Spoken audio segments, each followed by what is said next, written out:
voulez pas pouvoir disparaître quelques jours parfois? Échapper à la monotonie de la vie et se retrouver à flotter tranquillement au coucher du soleil. José Salvador Alvarenga a fait exactement cela. Et il vous dirait que en fait, c'est pas si génial que ça en a l'air. Alvarenga a en fait eu la grande malchance de se perdre dans le Grand Bleu. Si on s'est tous déjà émerveillés devant des histoires de personnes disparaissant en mer pendant des jours, le pêcheur salvadorien a fait pire en disparaissant de la côte de Costa Azul au Mexique pour refaire surface 438 jours plus tard. Miraculeusement, toujours en vie au milieu de l'océan Pacifique. C'est une histoire déchirante qui ressemble à une légende des îles du Pacifique. Mais Alvarenga est bien vrai. À la dérive, à travers la vaste étendue d'eau, luttant contre la déshydratation et la détérioration de sa santé mentale. Il a laissé son instinct et son imagination prendre le dessus pour survivre pendant plus de 14 mois en mer. Le temps qu'un adulte moyen peut survivre sans eau est au mieux une estimation, mais d'après Randall K. Parker, professeur de biologie à l'université George Washington, il ne faut que quelques heures à quelqu'un qui est dans un environnement étouffant pour mourir de déshydratation. Alvarenga était peut-être dans l'air plus frais de novembre, mais survivre 438 jours sans avoir de H2O sous la main et parfois juste son urine à boire tout en luttant contre les éléments et l'épuisement est presque un miracle. Vous vous demandez peut-être si dans une situation de survie, vous pourriez vous avaler une bouteille d'urine. Mais en fait, mieux vaut pas. Les déchets corporels sont un mélange d'eau, sodium, chlorure et selon le journal of Clinical Microbiology, plus de 85 espèces de bactéries. En fait, c'est comme boire de l'eau de mer. Et donc, notre marin devait boire que les rares pluies. En plus de la menace de déshydratation, les thalassophobes peuvent vous dire qu'il y a plein de dangers en mer. Ce Robinson Crusoe des temps modernes risquait une hypothermie avec le froid glacial de la nuit et ses vêtements mouillés. Il était au bord de la déshydratation et, comme vous le découvririez plus tard, de la folie. Et pourtant, ce pêcheur du Salvador, âgé de 36 ans, a parcouru 10 700 km sans bouée de sauvetage et a réussi à survivre. Quand il est parti, le 17 novembre 2012, Alvarenga ne laissait pas grand-chose derrière lui, n'ayant pas vu ses parents depuis 8 ans et leur ayant cédé la garde de sa fille. Il semblait n'avoir que la mer. En tant que pêcheur professionnel depuis 4 ans, travaillant pour Guillermino Rodriguez, il connaissait bien les risques de son travail. Mais rien de tout ça n'aurait pu le préparer aux événements inattendus qui se sont produits après son départ. Accompagné par Ezequiel Cordoba, âgé de 24 ans, et qui a rejoint l'expédition qu'après que l'ami d'Alvarenga, Ray Pérez, puisse pas venir. Ils ont entrepris une sortie de pêche qui devait durer 30 heures. Ils ne s'attendaient pas à avoir de la pluie et rien d'autre de dangereux. Le duo n'a pas emmené grand-chose ni vérifié leur équipement. À cause de cet excès de confiance, leur pile de radio était quasi vide et GPS pas étanche. Le début du voyage a été un contraste saisissant avec ce qui allait arriver. Ils ont pêché 450 kilos de poissons, ce qui aurait été un bon jour pour cette petite partie de pêche. Peu de temps après leur départ, des nuages sont apparus à l'horizon, entraînant avec eux une tempête destructrice et imprévue qui a ravagé le bateau. Les deux ont dû lutter contre la mer agitée et l'eau de mer qui menaçait d'inonder le navire de 7 mètres. Mais les dégâts avaient déjà été faits et ils étaient perdus en mer. Bien que le pêcheur chevronné ait gardé sa détermination, son camarade de bord inexpérimenté et qu'il avait rencontré peu de temps avant de partir était choqué et a réagi comme beaucoup le feraient. Il a paniqué à l'idée d'être dévoré par les requins et s'est figé de peur de couler. Ses cris n'ont pas effrayé Alvarenga, qui a gardé la tête froide et a pu naviguer vers une zone de ciel clair où il a repéré la terre au loin. L'espoir est revenu et il a pu contacter son chef par radio. L'échange a été bref et une équipe de sauvetage a été lancée pour les ramener sur la terre ferme. Mais au lieu de ça, ça allait être la dernière fois qu'on verrait Alvarenga avant plus de 430 jours. Le soulagement a été bref et les vagues ont continué à s'écraser contre le bateau, le lançant dans tous les sens. Il a failli couler, mais Alvarenga a décidé de libérer leur énorme prise pour s'alléger. Quand ça n'a pas suffi, la glace et l'essence de rechange ont suivi. Sans encre, notre capitaine MacGyver a assemblé 50 bouées pour créer un stabilisateur de fortune qui a permis de donner au bateau une certaine stabilité. Un moteur en panne, un GPS défectueux, une radio morte. Tout ça n'a fait qu'aggraver leur situation, plongeant le marin calme en pleine frénésie. De rage, il frappe le moteur mort et jette les équipements par-dessus bord pour que la mer les avale.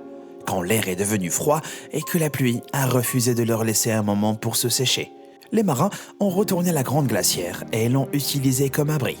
Blottis l'un contre l'autre, ils ont du mal à se réchauffer. Tout en évacuant à tour de rôle la pluie et l'eau de mer qui forment une grosse flaque d'eau à leurs pieds. Dans le chaos de la tempête, ils dérivent plus loin en mer et sans aucun moyen de mesurer la distance. Il est clair que le pire était arrivé. Ils étaient perdus en mer. Sans l'expertise d'Alvarenga, leurs avenirs auraient peut-être été encore plus sombres. Il savait comment essayer d'attraper des poissons à main nue sans bouger ses mains et en les gardant à quelques centimètres d'un poisson. Au premier contact, il serre fermement ses mains, enfonçant les ongles dans des écailles. C'était pas une méthode infaillible, mais ça a fonctionné et leur a fourni de quoi se nourrir. Avec tous les poissons capturés, nettoyés et laissés sécher au soleil. Ils ont survécu et même mangé des tortues curieuses qui nageaient trop près, ou aussi des poissons volants. Sans eau à bord dans le bateau, il leur a fallu que quelques jours avant de commencer à boire leur propre urine. Pour apaiser les affres de la faim, il a mangé ses ongles et a même avalé des méduses entières malgré la douleur. Puis après environ 2 semaines en mer, ils ont enfin eu un peu de chance lorsque le ciel s'est assombri et que le crépitement de la pluie a attiré leur attention de l'intérieur de la glacière. C'était un moment auquel ils s'étaient préparés en construisant un système de collecte des eaux de pluie. Ça aurait été trop facile de tout boire d'un coup, et bien qu'ils en aient avalé énormément, ils ont finalement réussi à s'imposer un rationnement strict de l'eau douce. Les jours se sont transformés en semaines, et semaines en mois. Et ils ont continué à survivre. Ils ont collecté et stocké des contenants et bouteilles en plastique qui flottaient et ont trouvé un petit trésor de fourniture dans un sac à la dérive. Il y avait du chewing-gum, du lait à moitié rance, une demi-tête de choux et des carottes. Une mine d'or pour ces hommes qui avaient survécu avec des restes de poissons, tortues crues, oiseaux de mer et de l'urine. Avec leur nouvelle ration, ils avaient une réserve de nourriture qui allait durer plusieurs jours. Ça a été un moment de réconfort, comme Alvarenga l'a dit après son sauvetage. À ce moment-là, ils ont parlé de leur mère et de leurs regrets. Si Alvarenga était mort en mer, il l'aurait fait sans avoir parlé à ses parents depuis plus d'une décennie. Malheureusement, ce moment a été de courte durée, car après avoir mangé de la viande crue d'oiseaux de mer, Cordoba est tombé malade. Il ne pouvait plus manger et son état mental s'est détérioré. Si Alvarenga était résilient, la santé physique et mentale de son compagnon de bord diminuait. Le désespoir les a aigris et ils ont conclu un pacte. En cas de décès, l'autre rendrait visite à leurs parents pour raconter leurs histoires et leur dire au revoir. Et malheureusement, un matin, le corps de Cordoba a finalement abandonné. Comme l'a dit Alvarenga, le jeune homme pouvait se sentir partir. Quand le capitaine a essayé de l'aider en lui donnant de l'eau, son corps est devenu rigide et il a convulsé. « Ne me laisse pas seul !» Alvarenga a crié. Qu'est-ce que je pourrais faire seul ? Mais c'était une réalité qu'il allait devoir affronter quelques instants plus tard, quand son ami est mort. Même s'il ne se connaissait pas au départ, Alvarenga appréciait cet ami qu'il s'était fait dans l'adversité. Même s'il savait que son compagnon de bord était mort, il n'était pas prêt à le laisser partir. Pendant 6 jours, le seul survivant s'est entretenu avec lui demandant comment il avait dormi et s'il avait mangé. C'est qu'une nuit calme, sous la lumière de la lune, qu'Alvarenga a vraiment réalisé la situation. Et donc, plutôt que d'utiliser son corps comme nourriture, il a donné à son ami un enterrement en mer. Même s'il s'est blâmé pour la mort de Cordoba, il a quand même persévéré. Le suicide était une pensée persistante, mais Alvarenga croyait que ça l'empêcherait d'aller au ciel. Alors, il a continué, seul, gardant l'espoir qu'il y aurait une fin à son long malheur. Au lever et au coucher du soleil, il regardait l'horizon pour repérer les silhouettes de navires au loin. À plusieurs reprises, il a repéré des porte-conteneurs et a trouvé l'énergie pour sauter de haut en bas. Mais à chaque fois, le navire a continué à avancer sans remarquer le voyageur perdu. Sans personne à qui parler, Alvarenga s'est perdu dans son imagination, comme un mode d'autodéfense pour passer le temps et garder un peu la raison. Son esprit a créé une réalité qui était d'après lui si crédible qu'il pouvait vraiment tout ressentir. Le matin, il arpentait le navire, mais dans son esprit, il faisait une promenade tranquille à travers le monde. Ces réalités alternatives l'ont distrait jusqu'au jour où, porté par le courant constant, ses yeux ont vu la plus grande hallucination de toutes. D'une fine brume qui recouvrait le Pacifique, le profil d'une île est apparu. Il était habitué à voir les choses, mais savait que ces hallucinations étaient temporaires.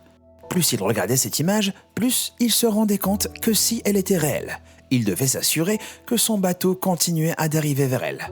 Se précipitant, il a coupé les bouées qui traînaient derrière lui pour prendre de la vitesse. Il a fallu qu'1 heure à son bateau pour atteindre la rive. Sans hésitation, il a plongé et nagé jusqu'à la côte de ce qu'il apprendrait plus tard être l'île Lautile de l'atoll des Bons. Nu et ravi d'être sur la terre ferme, Alvarenga a rampé sur le sable mou avant d'être repéré par les habitants Amy et Russell Libokmeto de l'autre côté d'un petit canal. Alvarenga sautait dans tous les sens, tenant un couteau qu'il avait pris du bateau. Pourtant, Amy et Russell ont quand même invité l'homme émacié chez eux. Alvarenga savait pas où il était. Ça avait pas vraiment d'importance. Son cauchemar de 438 jours était enfin terminé. Et malheureusement, les difficultés ne se sont pas vraiment arrêtées. Après son retour au pays, il a été accusé de cannibalisme par la famille d'Ezequiel Cordoba et a été poursuivi pour $1 million. Le procès a eu lieu peu après qu'il ait reçu un contrat pour le livre 438 jours, An Extraordinary True Story of Survival at Sea de Jonathan Franklin. Mais un membre de la famille de Cordoba voulait parler aux pêcheurs. Comme il l'avait promis, une fois rétabli, il est allé au Mexique pour voir la mère du jeune homme. Si le procès d'$1 million, qui n'a jamais vraiment abouti, puisse vous laisser penser que l'histoire d'Alvarenga a fait de lui un millionnaire, c'est loin de la réalité. Selon son avocat, Ricardo Cucalon, en 2015, le livre de Franklin s'est vendu qu'à 1500 exemplaires aux États-Unis. Et Hollywood n'a pas encore décidé de faire un film. Tout aussi vite qu'il est devenu une sensation et une inspiration. Le monde a lentement oublié José Alvarenga, mais pas tout le monde. En 2017, il était sur la liste des invités de PrepperCon, une convention sur la préparation aux catastrophes et à la survie. Son épreuve n'est pas facile à oublier, mais il n'était pas prêt à abandonner. En 2015, on dit qu'il était toujours optimiste quant à son retour à sa vie de pêcheur. Alors, est-ce que vous pensez que vous pourriez survivre, perdu en mer pendant plus d'1 an ? Qu'est-ce que vous auriez fait différemment ?